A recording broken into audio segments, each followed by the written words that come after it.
brief video diary update for my friends on Facebook.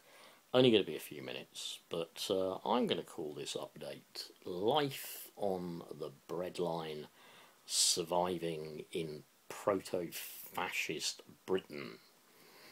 Main worry? Not health-wise. Folks, I feel pretty good now. The scar in the chest is healing up quite nicely. Everything's going really, really well. Feel over the moon about that. But depression, yeah, big one on that. Because I have my date for my work-focused interview with Anne at the Great Yarmouth Job Centre.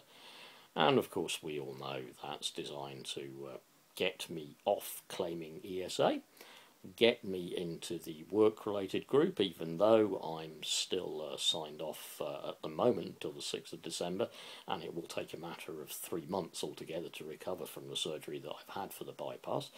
But obviously Anne has been briefed, and the whole thing is going to be, let's see if we can get this bloke into such and such a group, and then let's just tell him it's charity really that we're giving out, and with a bit of luck we'll be able to sanction you and cut off your ESA. Well, anyway, that's just enough to depress anybody, but it's what I expect to happen. But if anybody's in the same position, for crying out loud, please look online.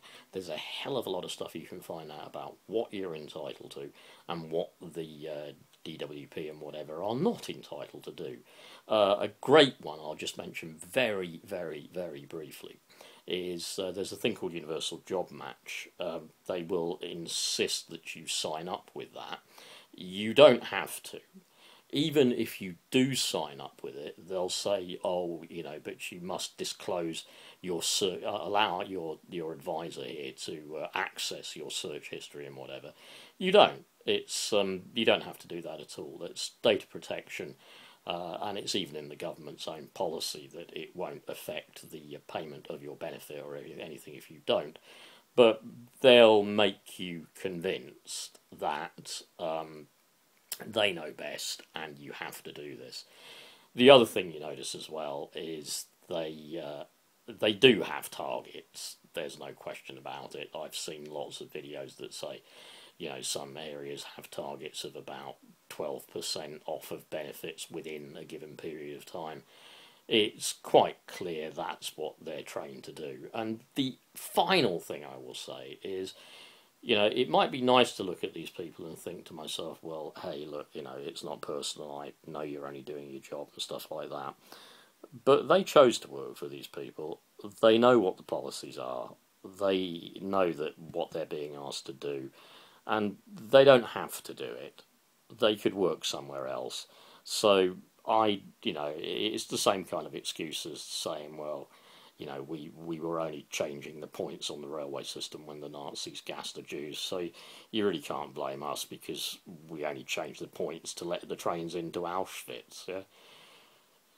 Revolutionary as ever. With a bit of luck, TUC, general strike. Other than that, I'll say it out loud, I've said it to you many times in person, armed insurrection. I'm certainly of that opinion. Armed insurrection against this proto-fascist state. Didn't get much sleep last night, but that's not unusual when recovering from this surgery. So let's hope I get a bit of sleep tonight. See you, folks.